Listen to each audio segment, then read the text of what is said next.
আসসালামু আলাইকুম স্যার।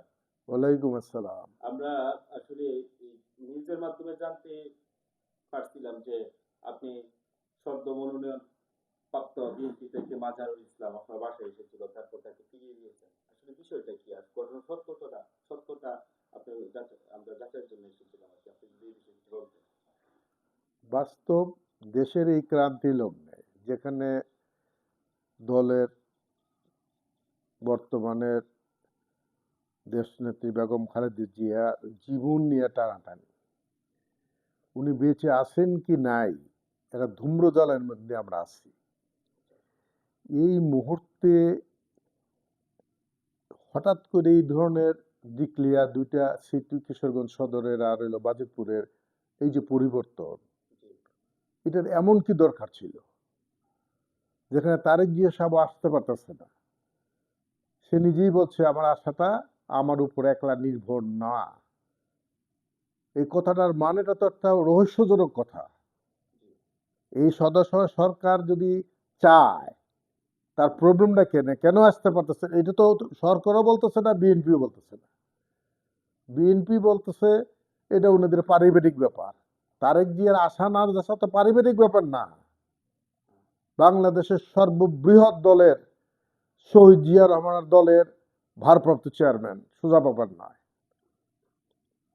এই ফ্যামিলি এই দেশ এবং জাতির জন্য যে ত্যাগ স্বীকার করেছে দেশনেত্রী, তারপর তারেক জিয়ার উপর যে অত্যাচার নির্মম ভাবে হয়েছে, আমাদের কি উপর এটা হয়েছে?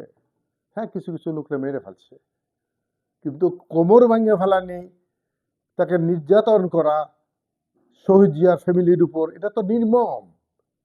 আমি দলের নেতৃবৃন্দের এই সম্বন্ধে কোনো বিবেক তাদের জাগ্রত হচ্ছে না।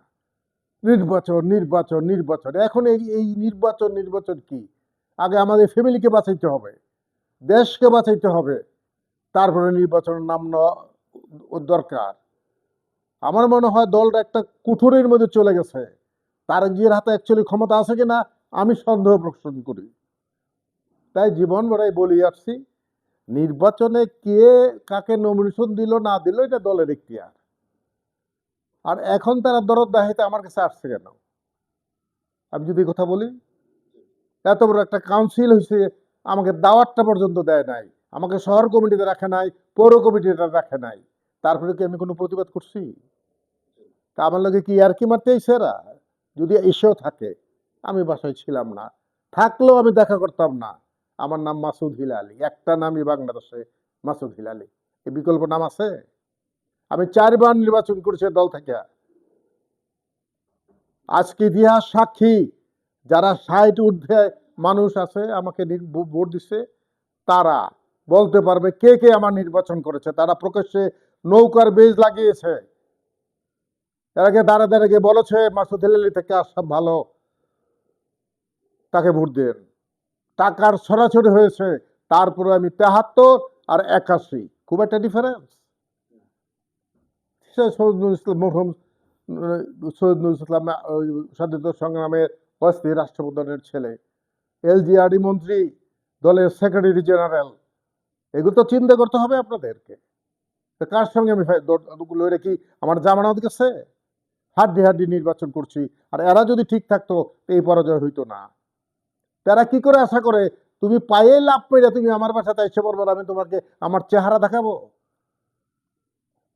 আল্লাহ বিচার করেন, বিচারক উনি এখনো জীবন ভরে উনি জীবিত থাকবেন। দেখবো আমি অনেক খেলা দেখবো, যদি বাচ্চা থাকে, মারা গেলে তো বলা যায় না। 72 বছরের মাসুদ আলী এমপির আশা করে না, এটা বাস্তব।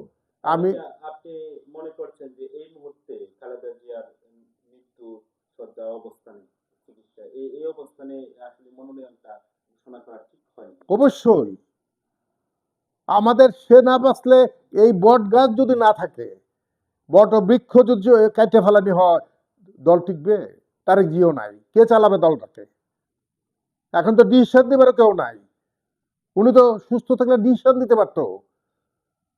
আমি মনে করি যদি তারেক জিয়া যদি অ্যাকচুয়ালি আসতে না পারে, ডক্টর জুবায়দা রহমানকে অবিলম্বে দলের ভারপ্রাপ্ত চেয়ারম্যান করে ক্ষমতা তার কাছে নিয়ে নেওয়া উচিত। কারণ এদেরকে আমি দেখছি সব দিনে সবটাই চিনি। আমার দুর্ভাগ্য, আমি কিশোরগঞ্জ থেকে, ঢাকার থেকে ইসলাম কিশোরগঞ্জে এমপি হতে। আমি ওখানে থাকলে আমিও নীতি নির্ধারক থাকতাম আজকে। এটা আমি বুকে হাত দিয়ে আমি সত্য কথা বলেছি।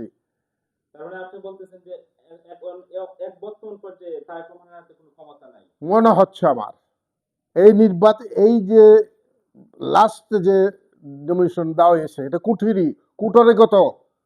এরা কার লোক আমি জানি। ঢাকার নমিনেশন রয়েছে কার লোক আমি জানি। কারণ আমার চাওয়া পাওয়ার আর কিছু নাই। এখনো যদি সত্য কথাটা না বলতে পারি, তো কি মরলে পরে কবরে গিয়ে বলবো? আমি জীবিত আছি। দলকে আগে নেতৃত্ব ঠিক করতে হবে। ম্যাডাম যদি বেঁচে থাকে, ওই তার চিকিৎসার জন্য দলের কার্যক্রম বন্ধ করতে হবে। আর নির্বাচন হইলেই দেশ একেবারে উন্নয়ন হয়ে যাবে, গণতন্ত্র আইলে দেশ একেবারে ভালো হয়ে যাবে, এটা কি করে আশা করি আমি? এখন কি প্রশাসন সব জায়গায় ঠিক মতো চলছে? ঘুষ বাণিজ্য বন্ধ হয়েছে? হয় নাই, হবে না। কারণ নতুন পুলিশ নেওয়া হয় নাই, খালি বলছে নিব, কি নিছে আমি জানি না। হ্যাঁ, একটা বিডিআর এর একটা হত্যাকাণ্ডের, নির্মম হত্যাকাণ্ডের একটা রিপোর্ট পেশ করা হয়েছে। এটা তো জাতি জানে না এখনো।